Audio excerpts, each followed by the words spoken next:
good morning to you. It's another great third Wednesday of the month and another opportunity for us to share about how to make the lives of our elders safer and, more meaningful and more related or geared towards independence as we always do every Wednesday, third Wednesday in particular. Anyway, without further ado, I'd like to welcome everybody and thank you for joining our coffee chat today. And this is again hosted by Visiting Angels. Whether you're a caregiver, you're a senior, or someone who just wants to be better prepared, we're so glad you're here. Today's session is called Stay Safe, Stay Ready, Fire and Fall Prevention for Seniors and Caregivers. That title might sound a little dramatic, but it reflects something very real. Every year, thousands of older adults experience preventable accidents in the home. Simple things like a missed step, forgotten appliance, or a missing alarm can quickly turn into a life-altering event. But there's the good news. We have, few smart practical changes, and we can do those, and they can give us huge difference. And I'm so honored to introduce our speaker for today. And I hope you are excited too. If you are excited, can you give us a little bit of a heart or tell us where you're watching from in the chat just to warm up our seats here? All right, that's beautiful. I'm seeing hearts here. Our guest today from Montgomery County Fire and Rescue's Community Risk Reduction Team.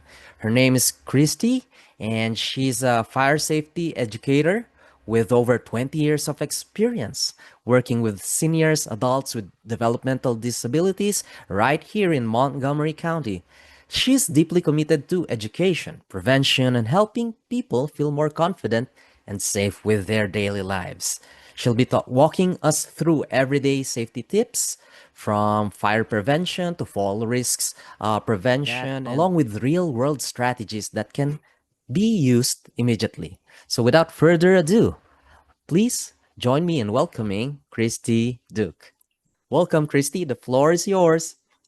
Thank you so much. I appreciate the wonderful introduction. I am so happy to be here. Again, my name is Kristy.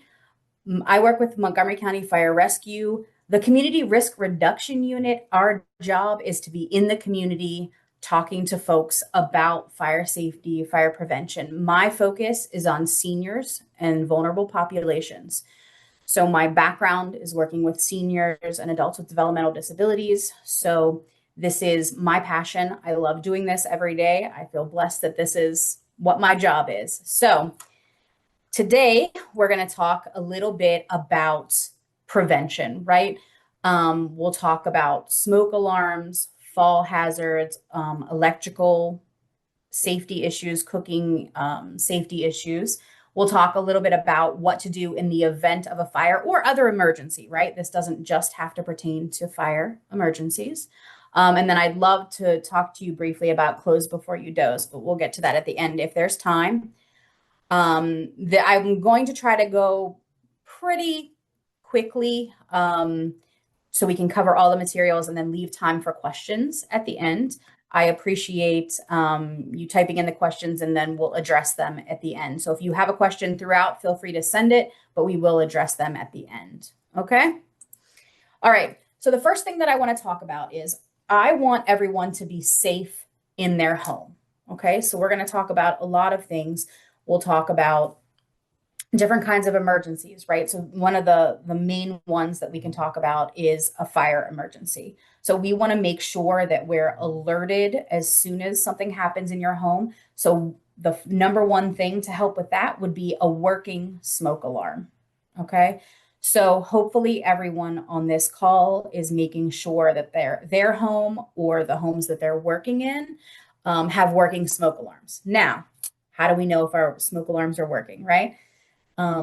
There is a test button on a smoke alarm. So first of all, I wanted to address that there are about a lot of different smoke alarms, right? So here's an example just pulled from Amazon of all the different kinds, right?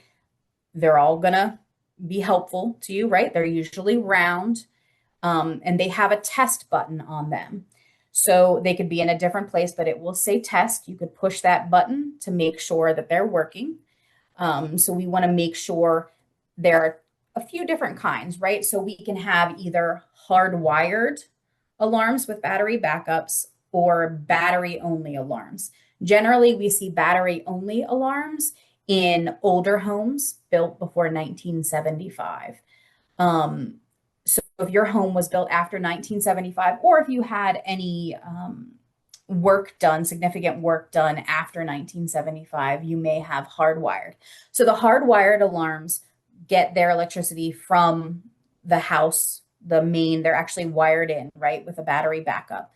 So those are usually interconnected, which is great. So knowing the kind of alarm that you have is helpful if you have to replace them. Smoke alarms in Montgomery County, our code is that they are replaced every 10 years. So when you take a smoke alarm off of the ceiling and look at the back of it, it will have a manufacturer date. They should be replaced every 10 years. And the reason we do that is because technology changes, right? We're not using the same cell phones we've used even 5 years ago, usually, right? We're updating all of that technology. So why wouldn't we want our homes to be protected with smoke alarms that have the best technology? And now in Montgomery County, we're pushing the, if you have battery only smoke alarms, they should be the 10-year sealed lithium ion batteries.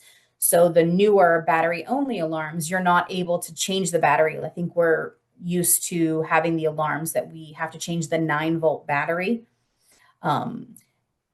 Those, if you have battery only, they really should be the 10-year sealed lithium ion battery, so you don't have to worry about it. If you do have a hardwired alarm, they might still have that battery backup that's a 9-volt battery. And so we recommend, of course, testing them monthly and then changing the batteries twice a year. And we usually recommend when we change our clocks, so at daylight savings time. It's just a nice reminder of when to do that. Okay. Now, testing your smoke alarms. I said push that button. Not everybody is tall, right? I don't want any older folks to be on ladders or standing on a chair to try to figure that out. So everybody, I think, probably has a broom or a Swiffer with a long handle, right? So you're able to reach up if you're physically able and test that button, right? If not, have a caregiver or a friend help you with that. Okay. So just make sure that we're checking smoke alarms and replacing them as needed. Okay. The next thing I want to talk about is carbon monoxide alarms. So, and I will preface all this with the things that I'm talking about as far as what's needed in your home. This is in reference to Montgomery County.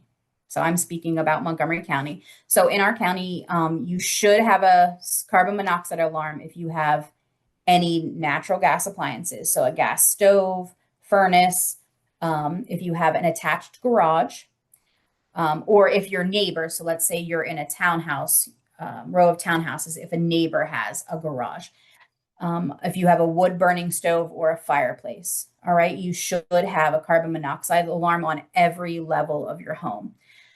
To the right of this page is some information that I'll send out after this presentation. We have a lot of informational sheets that have a lot of great information and tips that you can take home. I will go ahead and send that over so that if you would like, you can request to have, that emailed to you, all of the resources. Okay.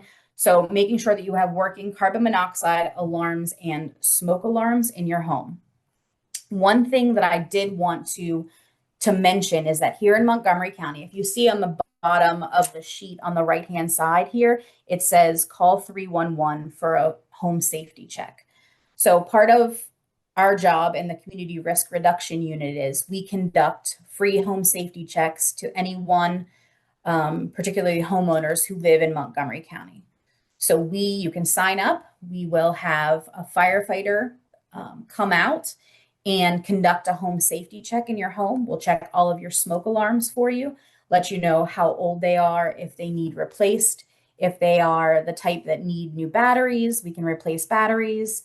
If you have battery only alarms, we're even able to replace them for you free of charge. We do not replace hardwired alarms, but we're happy to guide you as far as what you need to purchase, and make sure that your home is safe. We'll also look at other fire safety issues, right? We'll make sure there you don't have a lot of things next to a furnace or a water heater, looking for overloaded circuits, things like that, and just talk in general about escape planning for you and what that looks like. Our team that comes out, they're great, great folks that love to talk about, emergency preparedness and fire safety and keeping people informed and educated and feeling safe in their homes. So it's a wonderful service available to anyone in Montgomery County. If you own your home, we're able to install if possible. If you're renting, of course, we're not able to install, but still happy to come out and check things. So I would love for people to make sure you're aware of our program and to utilize it for yourself, for the folks that you're serving, whatever it is. Anyone in Montgomery County is eligible for that service. So please take advantage of it because it's a wonderful thing. Okay, let's move on. All right, so the number one cause, so it's the leading cause of fires in Maryland, right? Kitchen fires, specifically unattended cooking. So when I'm out at senior centers and senior buildings specifically, again, that's what my focus is on. But anywhere I talk, really, we'll talk about cooking safety. And my number one thing is if you're going to be cooking, stay present in the kitchen. It sounds so simple. It sounds, of course, right? Of course you're going to be in there, but we've all done it. Something happens, the doorbell rings, someone calls you from the other room, the phone rings, you have to go to the bathroom. You specifically in high-rise buildings, I'll have folks say, well, I just went down to check the mail, right? And we talk about how easy it is to get distracted, right? Specifically that, like, oh, I'm going to put a pot of water on the stove to boil. That's going to take 7-10 minutes. I'm fine. I'm going to go down and check the mail. Not a good idea. We get on the elevator, we go downstairs, we see our friend that we haven't seen in 3 weeks. They want to tell me about what's happening, right? It's very easy to get distracted and to forget about what's happening in your apartment or your home, right? So if you're cooking in the kitchen, please stay present in the kitchen. If you have to walk away, if you have to go away from where you're cooking, please, please, please turn off the burner. Maybe move the pot off of the burner. If you really are only gone for a minute or a minute and a half, you come back, turn it back on, it's not really going to affect your overall cooking time, right? One of the guys on my team says now that as he's gotten older, before he gets ready to cook, the first thing he does is he goes to the bathroom first, right? Because he knows it's going to happen, and he doesn't want to be distracted. I tell folks, look, anything can happen in the bathroom, right? Let's say that pot of water. Oh, it takes 7-8 minutes to boil. I'm fine. I'm going to use the bathroom. What if I fall in the bathroom, right? What if something happens and now I have a medical emergency and I'm also worried about something catching fire in my kitchen and then I can't move, right? Because I've fallen and I might not be able to get out. So it can really prevent a more serious situation if you just cut off the heat, do what you need to do, turn it back on when you're back in there, okay?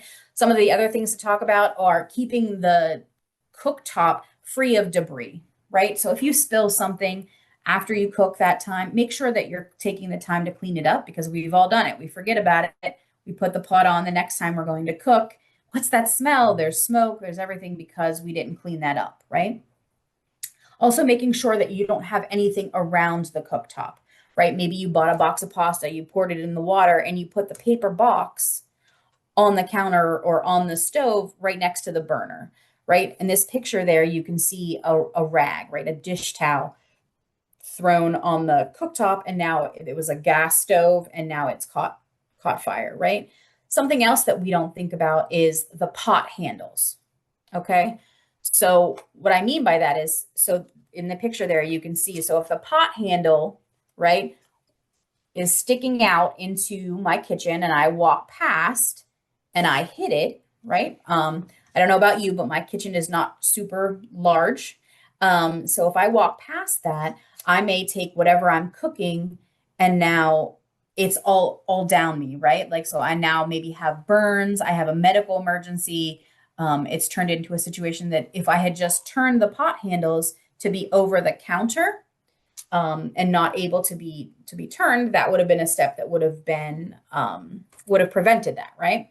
Something else to think about is, I know specifically with women, sometimes we wear clothes that have sleeves that are maybe long, or maybe we're wearing a robe that have the big sleeves.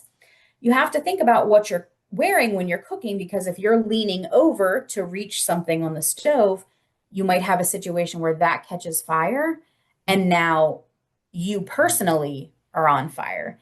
And I think we all learned in maybe the second grade, stop, drop, and roll, right? But just making sure that we're not putting ourselves in a situation where potentially the clothing that we're wearing is catching fire. So if you're cooking, maybe take that robe off, or roll up the sleeves or something so that you can prevent that from happening. Um, Again, we talked about turning off the burner. Something else to think about in the kitchen specifically, if you use things like a toaster oven, an air fryer, I don't know, waffle maker, a griddle, whatever. Never plug those things into an extension cord or a power strip. Okay, so any of those appliances are going to produce heat, right? So we're never plugging any appliance that produces heat into an extension cord or a power strip. And in the next slides after cooking safety, we'll talk about electrical safety, and how to stay safe for things like that. But definitely remember, never those appliances into extension cords or power strips, always directly into an outlet. Another tip that you can sort of get in the habit of is, usually in a kitchen, all of your plugs are pretty accessible. So it would be easy to lean back and unplug an appliance that you're not using. I recommend that you definitely unplug any small appliance that you're able to when you're not using it, just to prevent any kind of issue with a fire. Okay. For those of you who have children in the home, of course, making sure that they're staying away from the burners. And that's another reason we want to tilt the pot handles in. Maybe they reach up and could grab it. So just making sure that children are aware and keeping away from anything that could be hot. Okay. Um, Again, you can see a picture there about the pot handles. We're plugging things directly into outlets. We're clearing the cooktop area from anything.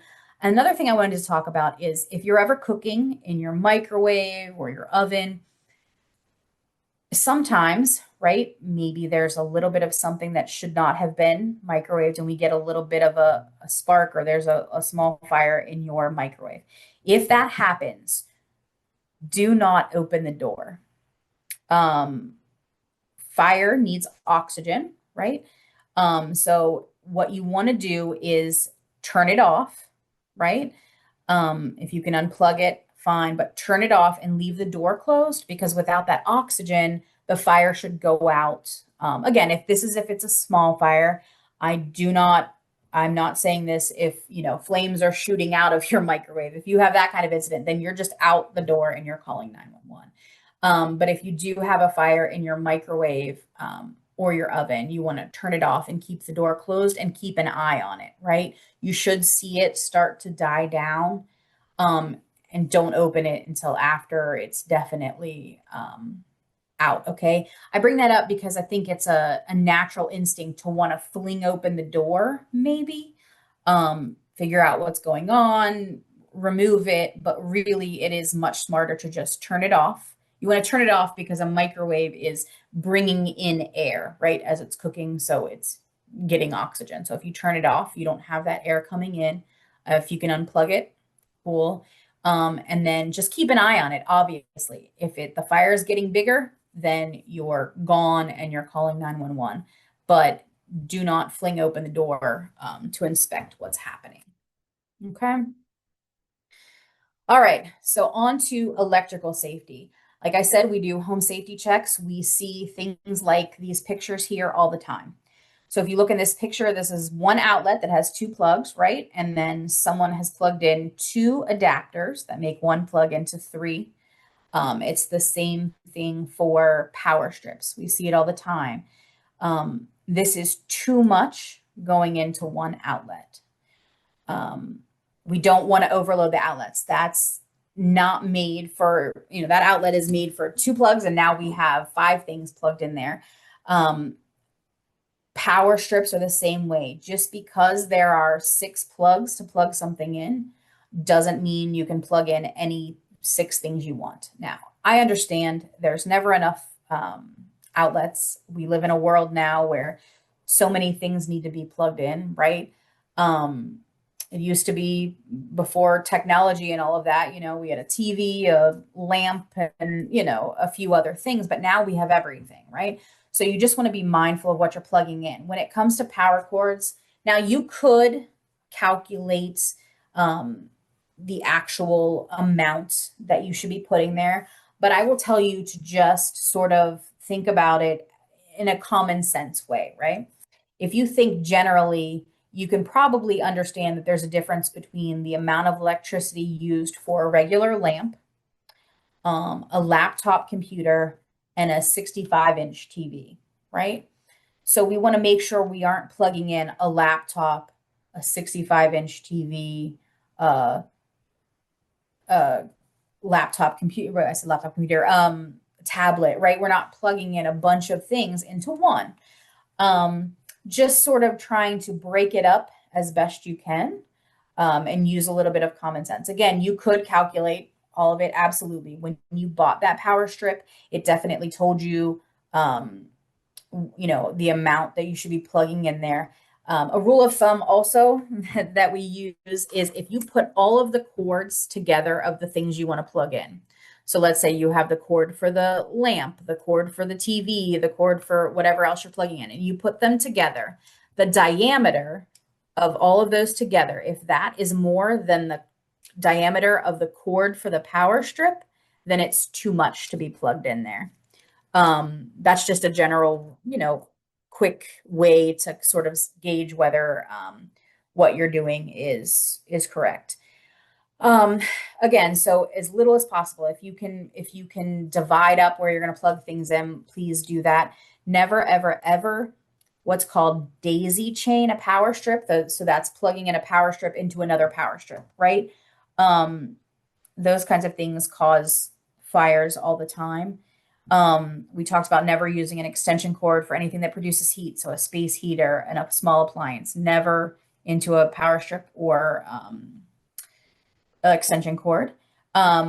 Please, please, please look at your cords to your devices. Look at your extension cord.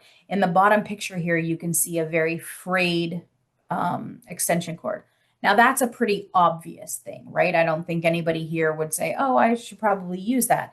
But I think probably everybody here who has a cell phone has had that experience where right where you plug it in, for whatever reason, it kind of frays where it's like bent, I think from plugging it in, and then you put it on the table, right? So you get that bent there, and you can maybe see a little bit of exposed wire.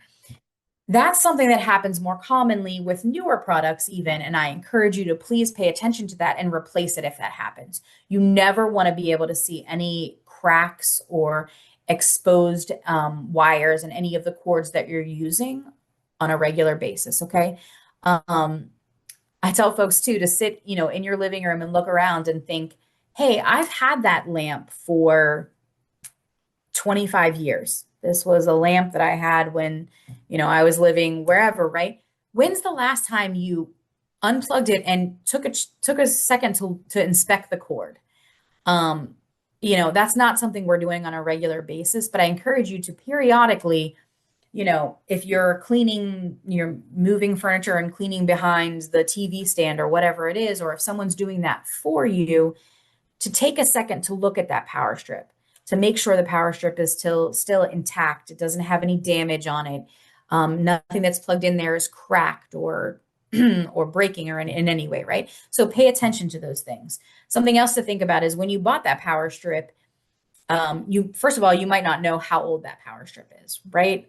Usually when I'm in presentations, I say, raise your hand if you have a power strip, and people do. And I say, keep your hand up if you know exactly how old it is. And usually it's like 2 people because they just bought it last month or whatever it is, right? those power strips, when you bought them in the book, it said, replace it every however many years, right? 3, 5, whatever it is. Unfortunately, we don't always remember how old that is. There's nothing on there indicating maybe when it was made. So I tell people now, my new rule of thumb is if you buy something new like that, take a Sharpie and write on the back of it when you bought it. And if it said in the book, right, take a second to read the book. If it said in the book how long to keep it, maybe note that as well.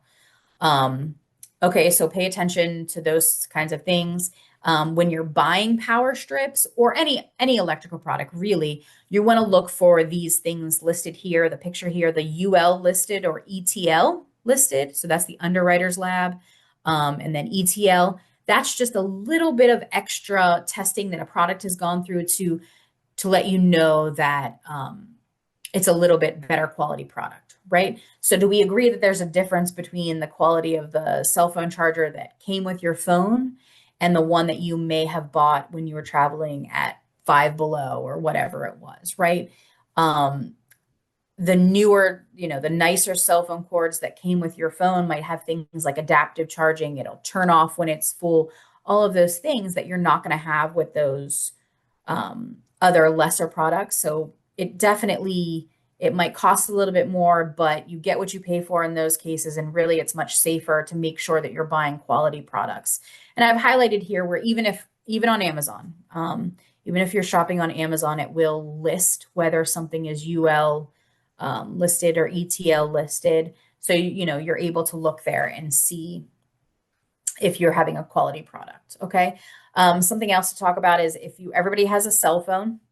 So when you're charging your cell phone, to make sure that you are charging it on a hard surface, on a nightstand, on a coffee table, an end table, whatever it is, on a hard surface.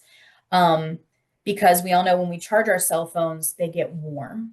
And you want to make sure you're not putting that on something that could catch fire. So I tell people, please don't charge your cell phone on the corner of a couch, like on the arm of a couch. You might stand up, it slides between the cushions, and would cause a fire. Okay, so make sure you're being aware of where you're charging things. And also, something I didn't think about until I started doing this presentation was charging a cell phone or any other device in direct sunlight. So if you're adding extra heat when you're charging something, that can cause a fire as well, because it's already getting warm and then you're adding more and it could cause that battery to overheat. There's been a lot of concern lately about lithium ion batteries. I'm sure you've all seen it in the news causing fires at homes. The recent thing that I've been seeing, the trend here in Montgomery County lately, has been fires specifically starting in the garage with larger lithium ion batteries for, sometimes people use them for drills or lawn equipment. So they have the chargers in the garage, and that sometimes can cause a fire. So make sure that you're properly doing things like that. I know at home now, if I'm charging those batteries, I only do it when I'm in the garage and present. And when I'm done, I unplug it, just to make sure that that's safe, as just an extra precaution. You want to make sure also that you're disposing of your lithium ion batteries properly. In Montgomery County, you can take them to the transfer station. I know I'm at a senior center right now, and they have a battery disposal area right here, a place where they'll collect the batteries and take them and dispose of them properly. Staples will take batteries. Like I said, our transfer station, but some people live a little far away and it's inconvenient. I think Home Depot and Lowe's might also do it. So there are plenty of ways to dispose of them properly, but make sure that you are paying attention to that, because those can also cause fires. I don't know if you've seen on the news where trash trucks will catch fire because of batteries. So it's a concern.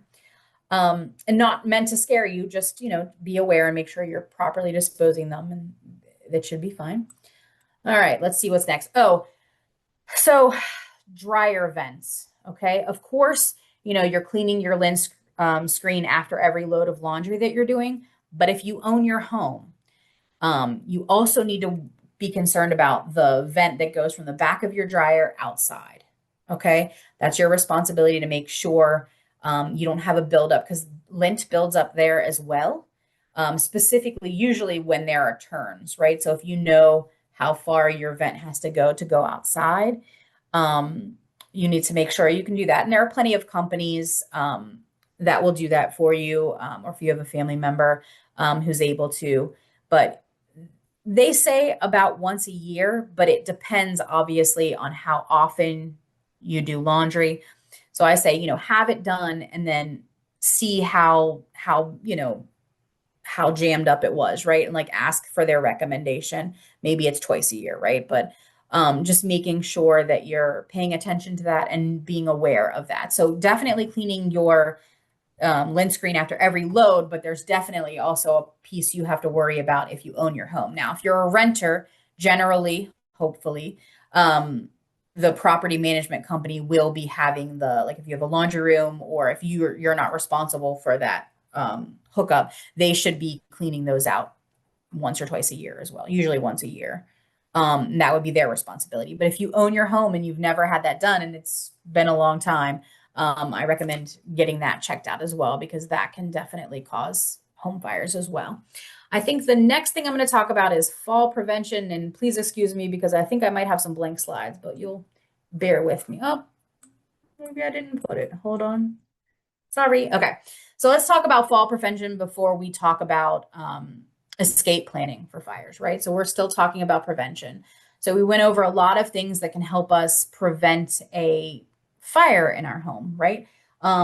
But what about falls? Unfortunately, we know that it's a very common occurrence and it can be very dangerous, right? So there are some things that we can do to decrease our chances of having a fall. There are things that we can do to prepare physically, right? Things like exercising often, of course, talking to your doctor to figure out what kind of exercise would work for your abilities, right? So that's going to strengthen, it would build your strength and improve your coordination and balance.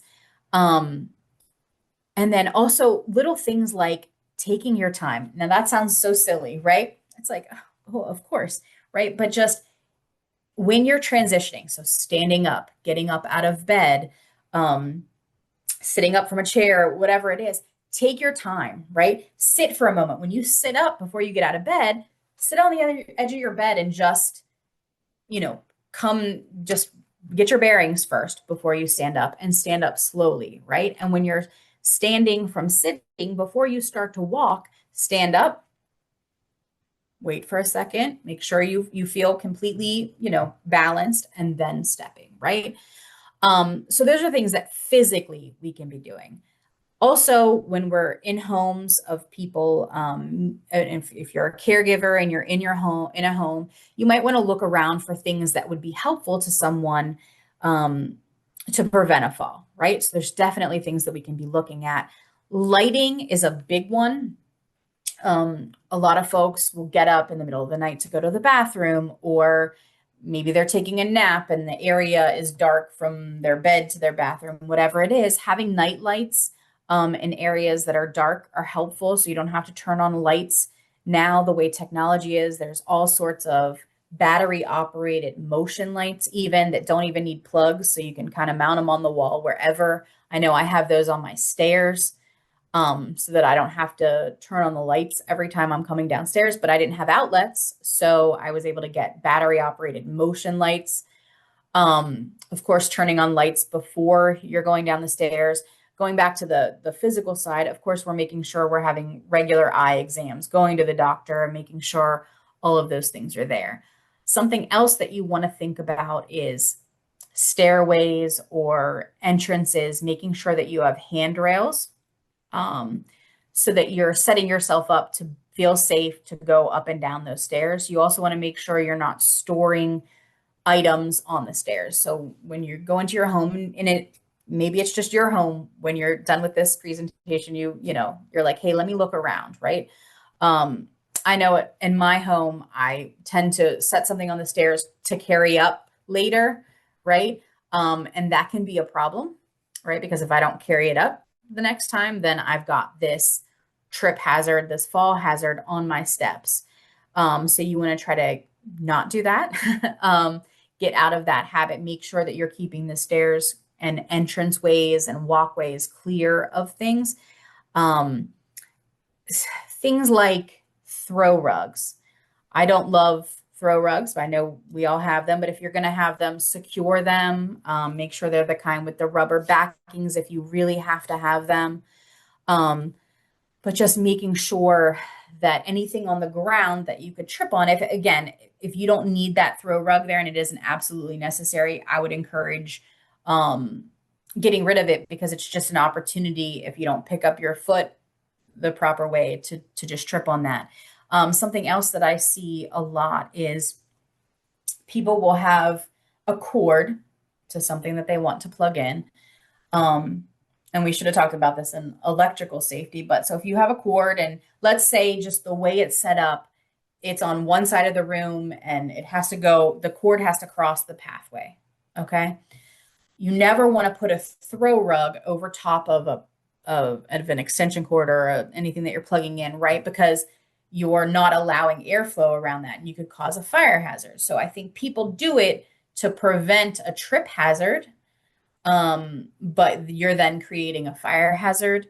So if you have a situation like that where something has to be plugged in, I really encourage you to try to figure out some other way um, to have that plugged in, right? We've all done it. I'm actually sitting at a desk right now where my power strip to my laptop is plugged in to my left into a wall behind me, and it's setting me up for a fall. If something were to happen and I had to get up immediately and walk, I would probably trip.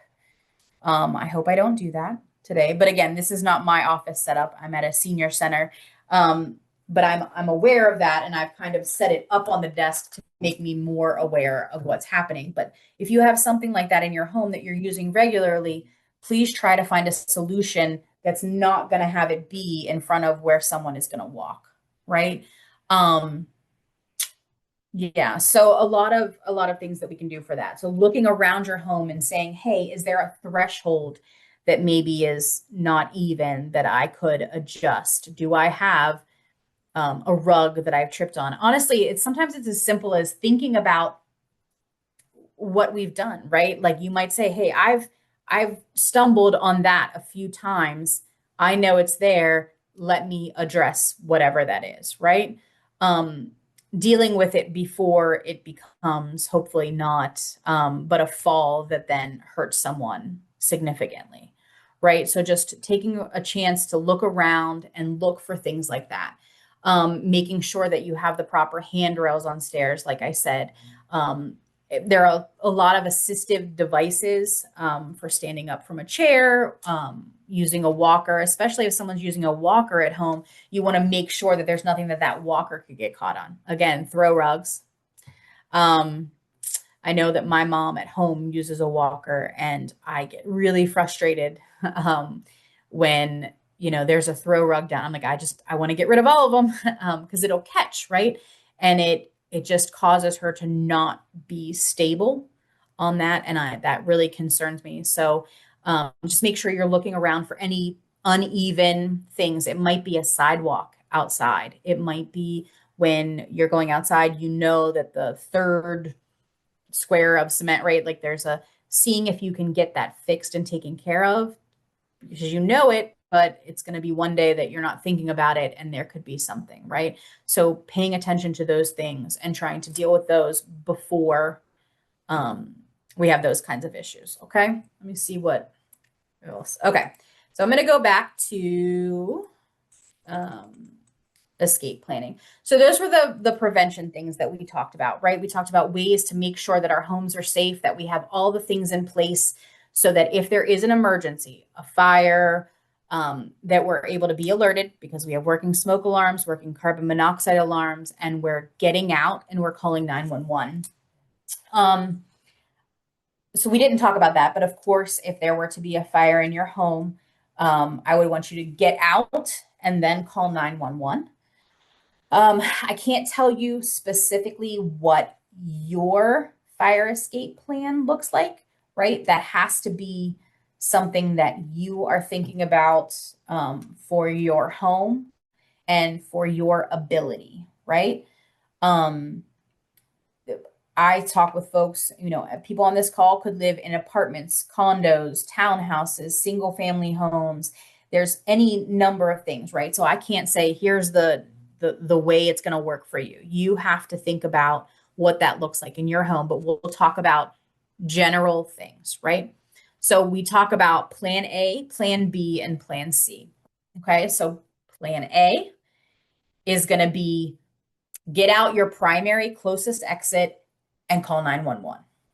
Okay, so plan A is out the front door. I'm able to get to the front door. I'm physically able to get out. There's no smoke or fire blocking it. I get out the door, and I call 911 from outside. Okay, I don't go back in, right, to get something. I don't, even if I've forgotten my phone, I hope I brought it, but even if I didn't, I'm going to go outside, go to a neighbor, find some other way to call 911. I want you to get out. When I talk about a designated meeting place, it says here to go to your designated meeting place. A lot of times, I'm talking to folks that have maybe many generations in a home, right? So there's young kids, the grandparents live with them, the adults. And we talk about, especially in a single family home, it could be very scary to, you want to teach everyone in the house, or talk with everyone in the house, specifically kids too, to make sure that they don't, if they hear the smoke alarm or they smell smoke or there's fire, to get out of the house the quickest way that they can, right? So let's, for instance, if kids are playing in the basement and there's an egress, there's a door in the basement and they smell smoke or the fire alarm goes off, you want them to go out their nearest exit. That might be the backyard, right? Out that nearest exit. You don't want them to come back up in the house to find mom or dad or whatever it is, but you want them to have a meeting place so that if you are upstairs and the fire alarm goes off, smoke alarm goes off, and you go outside, you know where everyone's going to be, right? It would be very scary to think as a parent, you come downstairs, you look outside, and you think your children aren't out of the house, and you might do something not smart, like try to go back in and save them, but maybe they're just in the backyard. They got out of the house, but they're in the backyard and they're crying or, sitting on the ground. How scary, right? So if everyone knows to come to that meeting place, sometimes it's the mailbox at the end of the driveway or, whatever it is, but make sure everyone in the home is aware of what that is. So you can all go to that same place. So when you're calling 911, you can say, hopefully, everyone is out safe, or, if someone is not, you would, everyone is here, but this, whatever it is, right? So we say, always stay out. Don't try to re-enter. Obviously you're only going to go back in when the fire department says it's okay. Okay. So that would be number one. And we also say, if you can, close the doors when you go. Okay. So again, if you forget, you're not going back to do that, but close your doors. People will be like, I left it open for the fire department. Listen, they're getting in, right? We're not worried about that, but that's going to slow. And we'll talk a little bit about that when we talk about close before you doze. Those closed doors are going to slow the progression of that fire, right? It's amazing how much that can do. So when you're leaving your house, close the door. If you're leaving, maybe you live in an apartment complex and you're able to make sure you close those doors, especially in an apartment building, a high rise, things like that. Sometimes you have a fire door. So you really want to make sure that you do that. All right. So that would be plan A. You get out the first exit. Okay. Plan B is use your secondary exit. Still a good plan, right? Still the same things. You're closing the door behind you. So maybe, your main entrance is your primary exit. You are in your living room. There's, you hear your smoke alarm goes off or whatever it is. You go to your front door and there's smoke or fire that way, right? So obviously you're not going to go out that way. You're going to be aware of where the other exit is. Do you have a back door, a side door, whatever it is, right? Again, I can't tell you specifically what that is. You have to think about your home and what makes the most sense. Even windows, people will tell me all the time, oh, I'm going to break a window and whatever. And I'm like, do your windows open? And they're like, yeah. And I'm like, cool. Open the window. Please don't break it because you could hurt yourself more. But I was just doing a presentation here at a senior center and I said, listen, even on a first floor, right? If I'm physically able, if I'm thinking about it and I go, okay, if I really couldn't get to my front door or my back door, I could go out a window, right? Let's say I'm physically able to go out a window. I can think about, I might have four windows on my first floor. I need to think about, if I have access to all of them, what the best one is for me to go out, right? Maybe one of them is a little higher than the other one. So that's not the one I want to go to, right? Maybe one has a bunch of flowers that would, be easier to fall into than cement or whatever it is, right? So thinking about that, I don't love the idea of going out a window. I'm hoping you can go out another exit. But just, thinking about that, I have to believe we never know how we're going to act in the event of a true emergency, right? But I have to believe that the more I think about it, the more I plan for it, the more I think about what I would do, the better chance that I'm going to be able to make a decision in the event that it happens, right? So I'm the kind of person that just sits and thinks about, right? I want to be prepared, not scared, right? And I want to believe that the more I think about it and like, oh, I've thought about this before.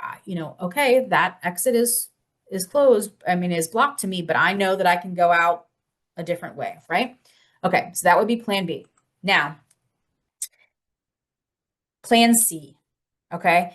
This is, I talk about this one a lot, specifically in apartment buildings where you have one exit to your home.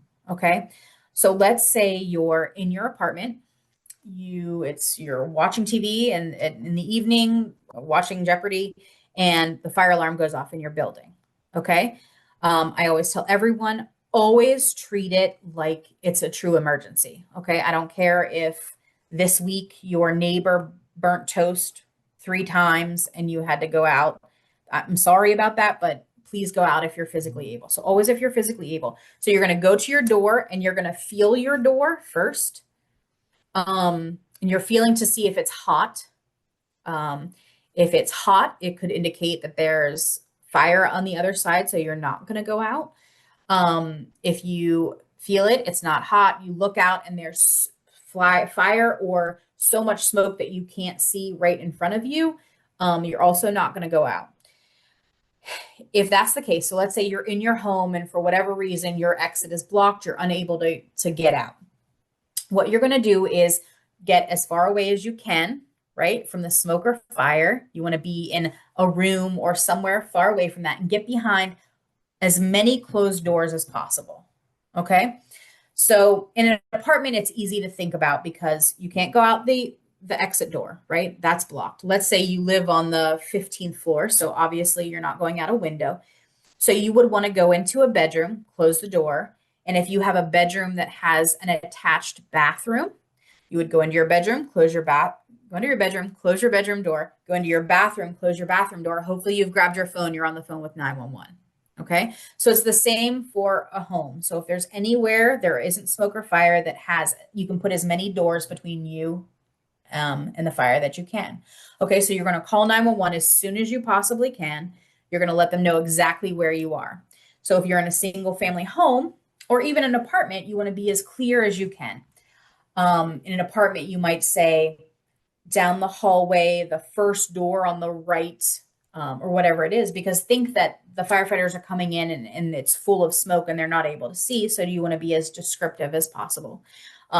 If you're in a home and you're on the second floor, you might, at the top of the steps to the left-hand side. However, you can be descriptive and let them know. But so when you call 911, they're going to remind you of all these things. They might say, if you're in a bathroom, they might say wet a towel and put it under the door. They'll tell you all those things, but make sure you get as many doors as possible because it's crazy, but that will protect you. Even if it's a hollow core interior door, there is a level of protection there that will buy you minutes, and minutes will matter because if you've called 911, we have a great response time in Montgomery County. Hopefully we can get there and get you to safety. Okay. So all right, I think I'm good. I think we can do questions. I wanted to talk about close before you doze. I'm just going to tell you what it is briefly. I wasn't able to embed it in here for whatever reason, and I will share the direct link This is a shorter version of it. But basically, we have a campaign in this county, well, nationwide, but we promote it here in Montgomery County. It's called Close Before You Doze. We talk about the importance and how much safer it is to sleep with your bedroom door closed. So there's a video that you can watch where at the firefighter research lab, they build a house, right? They have a house that they build for training purposes. They have a living room and two bedrooms. They close one bedroom door and they open another one. They set a fire in the living room. Fire goes, they put it out, and then they pull the sides of the house because, again, it's a house they built for training purposes. They pull it down, and you're able to see the bedroom door that was closed is perfectly white and just a little bit around the door, a little bit of smoke. The bedroom door that was open is completely black, covered in smoke. And you can see the stark difference that a closed door makes. So I will absolutely share that. If you have a pen with you, it's called closeyourdoor.org. And you can write it. But again, I'm going to send all of that so that you're able to watch that. And you really will see the difference that a closed door makes. All right, so let's do questions. Here's my contact information. I'll just leave that up. Hopefully, Dexter, we can do the questions. I can address the questions if we have enough time. I went a little bit over. Sorry. I'm a talker. So let's do the questions. It's all right. We got lots of gems, Kristy. It's all All good. right. Is there a preferred or minimum requirement when to have or use a power strip? And I know you've kind of talked about it. Let's just have a bit of a, recap, if you Yeah, may. sure. So did they say that there's a minimum requirement? Like how many, meaning Yeah, how many kind of like items to that. plug in or? Preferred Yeah, or so minimum requirement? Probably the quality. Let's talk about the quality, which you okay. mentioned a while ago. And let's Yeah. add something about, at least stop putting things if this reaches, yeah. It's so silly. Specifically in apartments, there are never enough outlets. I get it, right? Like I understand dorm rooms, all of these things. Um, but make sure just because there's six, please don't ever plug six things into a power strip. I'm just gonna say it right now. I can't tell you what the magic number is, right? Because it depends what the things are. But we tell people like three max. And then again, when you're buying the products, now moving forward, I'm not promoting get rid of everything in your home and replace everything. But the next time you need to replace a power strip, right? Or have take a look at that power strip, right? Because some people will say, I haven't looked at that power strip since I moved in and I installed that TV, right? Look at that power strip and see if it's damaged. One time I pulled a power strip out and it had like burn marks in it, like there was some kind of issue. I didn't know there was an issue, but it was like singed and I was like, oh no. So when you're buying products from now on, as you're moving forward, I'm not promoting, replacing everything right now, but you're looking for that UL or ETL rated things. And my advice to you is to look for name brand products that you recognize, right? Um, I'm not saying that there aren't other brands on Amazon or other things that are available that are UL and ETL rated. So if you're going to do that, definitely make sure that's that. But I like to stick to, a brand that I've heard of, Westinghouse. I'm not promoting one over another. I just mean something that is a brand that's been around for a long time that I've heard about. But I'm also looking for that UL ETL. And on the back of a power strip, sometimes it's like a metallic sticker on the back of it. It's like almost holographic, like you'll be able to look for that, but it'll be listed on that. So when you're buying things moving forward, and please with the cheap power cords for the cell phones, look, we've all done it, right? We've been traveling. Oh no, I have to stop at 7-Eleven and get a cord, but please don't use that as your charger for every day to charge your phone. That's my piece All about. Okay. all right. So here's a related question. And it's what about the house wiring if it's old? You know, yeah. Okay. So of course you should definitely look, you need a professional to do that, right? That's an electrician thing, right? Um, I know that I'll speak from experience, right? Sometimes we know when there's an issue with an outlet, right?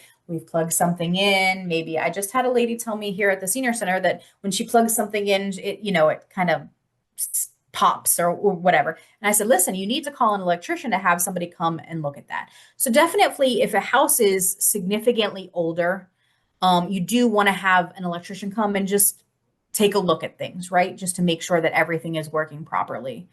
Um, yeah, I can't tell you exactly what that is, but definitely have an actual electrician versus maybe a handyman or a contractor that maybe knows a little bit about everything. I would recommend getting an actual licensed electrician to look at things like that to see if it's worthwhile to maybe have to do an upgrade or whatever that is. But I would have that checked out by a professional. And I just tell people, pay attention to things, right? When things like our cell phone overheats or whatever, that's a sign, and listen to those signs. So if you go to plug something in and something isn't acting right, act on those things, right?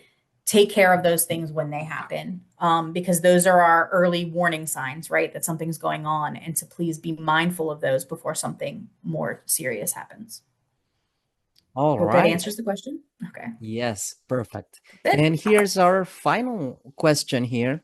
How Okay, often should fire extinguishers be replaced? okay.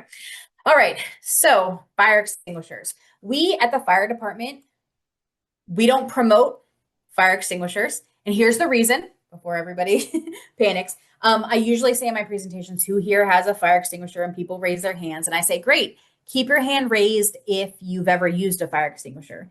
And usually it's one or two people that learned how to do it at work 20 years ago. Fire extinguisher. So to answer your question, on the fire extinguisher, there's a gauge.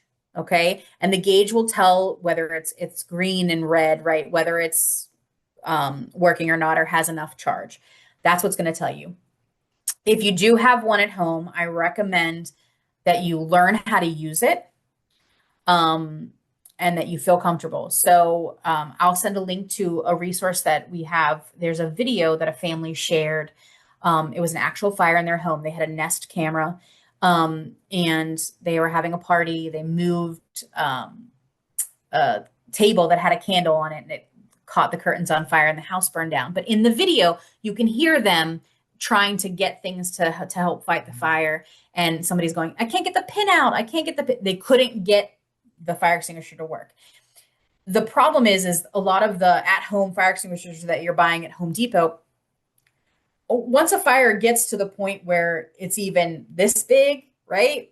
Like there's only a few, not even a minute worth of chemical in there, right? To be able to fight the fire. If you're if you're using a fire extinguisher or those fire blankets that you see everywhere online, you're putting yourself in danger, right? You're going toward the fire, you're trying to fight the fire yourself, putting yourself in more harm, and you're delaying calling us. Okay. So we don't promote things like fire extinguishers and fire blankets because we don't want you to try to fight the fire and delay calling us. So, but to answer your question, you look on the gauge to see if it's charged enough, and you can either have them serviced or purchase a new one. But again, we're not. If you do have one, please learn how to use it. And we don't do those trainings, but you can certainly take a training. A lot of people have them at work. I know that's where I was trained how to use a fire extinguisher. But you don't want the first time you're trying to figure out how to use it in the event of an emergency. So if you are That's a going to have something beautiful like take that, there. yeah, make sure that you know how to use it, because otherwise, like I said, this video, it's a very, and everybody was fine. Everyone lived, everyone got out of the home safely, but their house burned to the ground, the family of the video that I'll share. But it was interesting because you heard them say, a bucket of water, bucket of water. And it just, you know, they called 911. The fire department was very close, and they still lost their house because fire spreads so quickly. You really just need to focus on getting out and All calling right. 911. Okay. Mm-hmm. Yes, that's the first time I'm getting that perspective there, and it just makes total sense. Get out and Get call out. call the professionals. And don't call 911 like when you're still in your home. Get out first and then call 911. And if you forgot your phone, Mm-hmm. you forgot your phone. It's 2025. There'll be somebody outside you can yell to or whatever. All right. But get Beautiful. yourself safe. Okay. Mm-hmm. Yes. And it's buzzer beater coffee chat right now. It's 11:59. We've answered all the questions that we have here. We've gotten so much value from you, Christy. We'd like to thank you for this session. And of course, Of for course. everybody who's watching here, let it be known that you will be getting the resources, that Christy will be sending us, even the links to the video that she mentioned, everything. I'm gonna be compiling that. Once I've edited this video and cleaned it up so that you could consume it in an easier manner, you will expect an email from us if you've registered to this webinar, this coffee chat. So, yes, I'd like to again invite everyone for next Wednesday. I mean, next third Wednesday of the month, all right, for July. And just again, check your inbox, your email inbox. You'll have the information there. So, yeah, Christy, do you have any final words for our audience? I just wanted to say thank you so much for having me. And also, for those of you who live in Montgomery County, Maryland, please feel free to call 311 and request a free home safety check because we would love to come out and make sure your home is safe. Yes, guys. Use that. Use that. I mean, that's it. Anyway, thank you very much. This is Dexter from Visiting Angels, giving a big thanks to Christy and to everyone who's joined us, for the caregivers who are here, for the regular folks who just want to take care of their loved ones, and for the elders who are taking, proactive measures for their what do you call this? Independence. Thank you and have a great day. Bye, everyone. Hi, thank you. At Visiting Angels, we're committed to enriching the lives of elders and their significant others. Our monthly coffee chat sessions aim to make your lives easier and better by providing quality information from our expert panelists. We're here to elevate your quality of life, offer practical wisdom, and ensure you have access to valuable insights. See you again next third Wednesday of the month.